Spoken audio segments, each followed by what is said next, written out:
Tonight on Huckabee. Please let me go home. 16 months after she was taken from her parents, her nightmare is over. Justina Pelletier is finally back home, and along with her family, joins the governor in a Huckabee exclusive. And the lost IRS emails. They're fabricated issues. As the president continues to blow off the scandal, Republicans demand accountability. Plus, we actually got a text message from him that he's on his way home from school, waking up in the middle of the night, discovering he's not there. An American citizen kidnapped with his 2 Israeli friends in the West Bank. The governor's interview with the teen's parents tonight.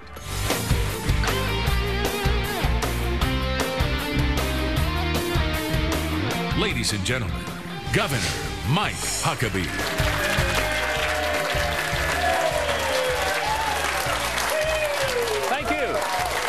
Thank you very much.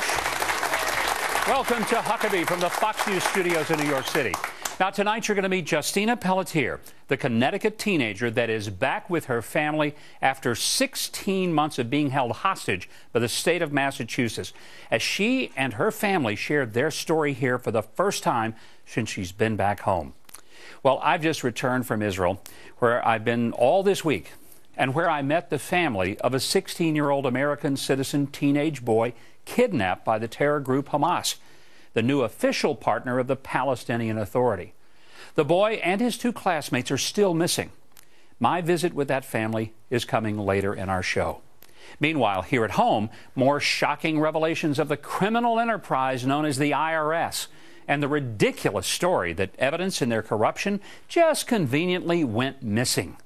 Now, we've learned also that the VA has failed to serve our veterans much worse than we ever thought.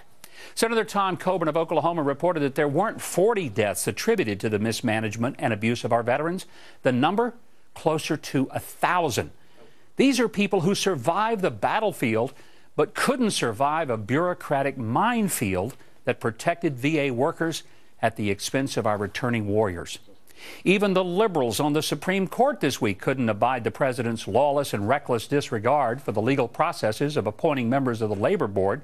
They voted 9-0 to overturn his heavy-handed and autocratic rule of his famous pen and phone. And in 2 other rare unanimous votes, the Supreme Court ruled that government can't just snoop through your smartphone because they stop you for speeding. And also that the government can't strip the First Amendment rights of pro-life advocates who stand on public sidewalks next to abortion mills.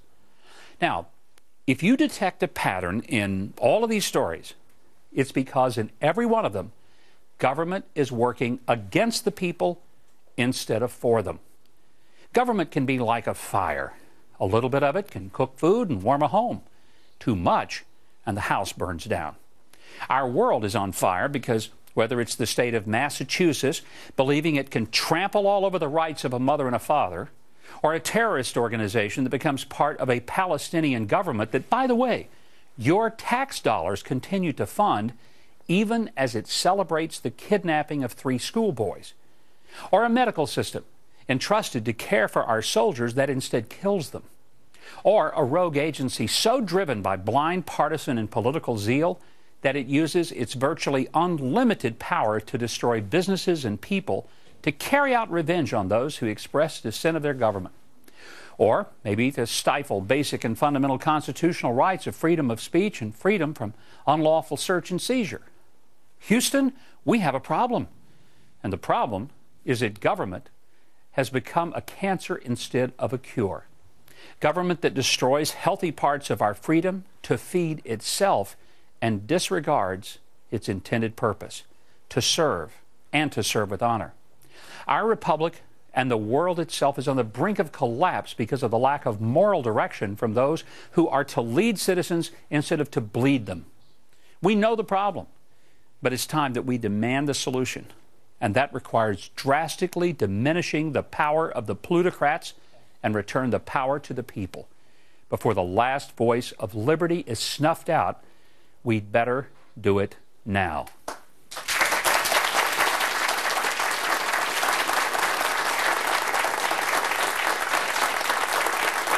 In February of 2013, Lou and Linda Pelletier brought their daughter Justina to the Boston Children's Hospital emergency room. What they didn't know was that they were about to experience a nightmare that lasted nearly a year and a half. She's always been treated differently. Every other patient there could see their parents, talk to their parents, have free discussions with no supervision. Justina could not only not see us, she couldn't talk to us. All the holidays, the birthdays, Easter, Christmas, Thanksgiving, she was alone. This is what Justina Pelletier's life was like for the past 16 months, isolated from her loved ones and in custody of the Commonwealth of Massachusetts. She went to Boston Children's for one reason only, was meant to be a direct admission to the GI department to see her doctor.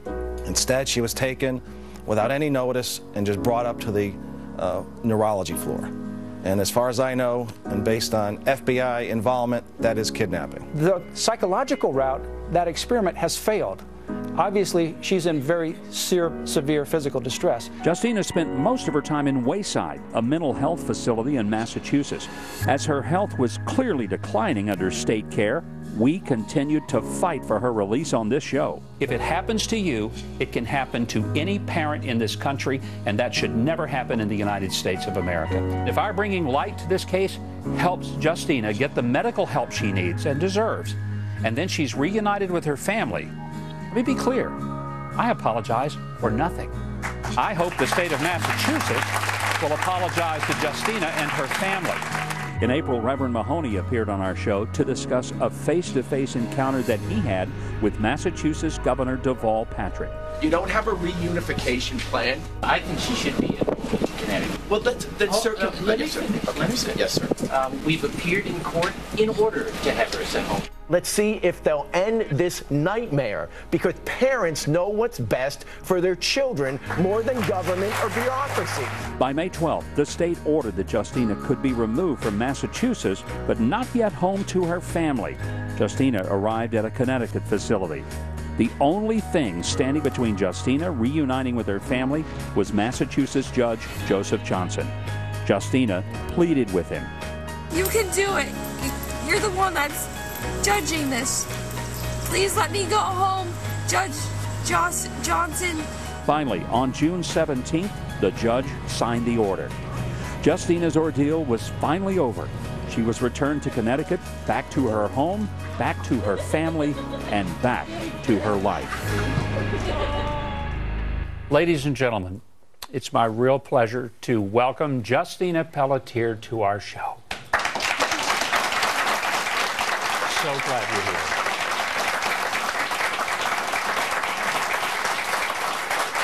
Also with us are her incredibly brave parents, Lou and Linda Pelletier, and sisters Julia, Jessica, and Jennifer. Thank all of you for being here. What an honor.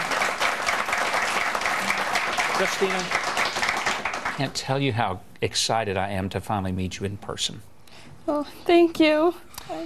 Did you know all these people were praying for you while you were away? Yeah, I heard from people. It made me feel so much better to be having all the support. It really helped me go through all this. Well, you went through something no one should ever have to go through. No. And I think everybody in America that heard about your situation, they were outraged by it. But now that you're out, I want to ask you, when you were there, what was the hardest part?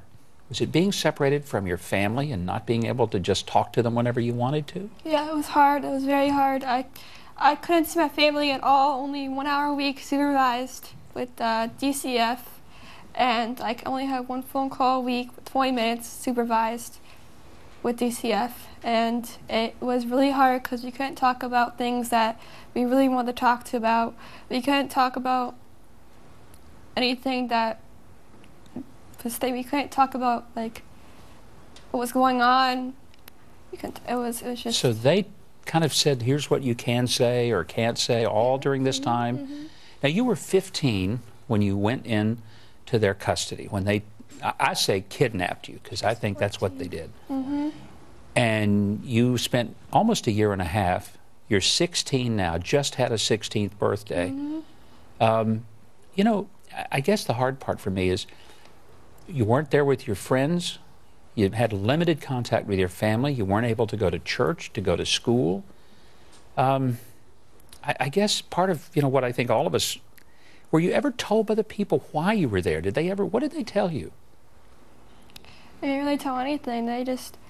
They told me that DCF took custody of me, and that my family can't talk to me, and they were saying that they were over medicalizing, which they were not. They were bringing me to GI because I had flu symptoms, and I didn't have, and my GI doctor moved to Boston Children's because he's at Tufts, but then he moved to Boston Children's, and when we went to the emergency room there, and then everything went. It must have been very scary for you, Justina. I can't imagine. It was very scary. I had, no one was on my side there. No one believed me there. Everyone I thought I was faking all this medical stuff. They stopped all my medicine. And when they stopped your medicine, your condition started going downhill. Yes. So instead of getting stronger, which is why people go to the doctor in the hospital, you went from being a figure skater to being in a wheelchair. Mm-hmm. So for 16 months they have you, and instead of getting better, you got much worse. Yeah, they didn't care. They were saying that I was improving, but I was not, and they were just trying to make excuses to taking their feet twisting words around with my family, which they weren't doing anything wrong. I love them. I love them so much. I can't believe I'm home with them. You have a beautiful family, and I've gotten to know them as I've been trying to get you home. And one of the things that I found is they love you so much. I mean, I've never seen a family that wanted so much for someone to come home as your family did for you. And you knew they loved you, didn't you? Always. I know they always love me. They're my family. Wouldn't any family love them? But I love them so much, and they love me so much. Linda, tell me, I mean, as a mother, I can't begin to imagine what this horror must have been like for you, that the state of Massachusetts takes your daughter from you, never gives you a good reason, ever, and forces you to just stand back and fight for her. Tell me the worst of all of these 16 months that you have been through. The worst thing that I went through was I was so worried every night, all day long, not knowing what they were doing to her, because I could not call, I could not get an update. What was going on with her. I found out she had the pneumonia twice, and then one doctor finally called me and said, "Linda, she's really not doing well." And I said, "Why am I being blocked out?" So I really don't know what they've done to her, and I was continuously worried. I had days that I couldn't function. Because I don't understand why they did this. There is no explanation. And there's not a mother in America who isn't crying her eyes out right now for you, Linda, because everybody feels that. When we come back, we're going to talk to Lou, Justina's dad, and all of her sisters, and we're going to be right back with this remarkable family, the Pelletiers, right after this.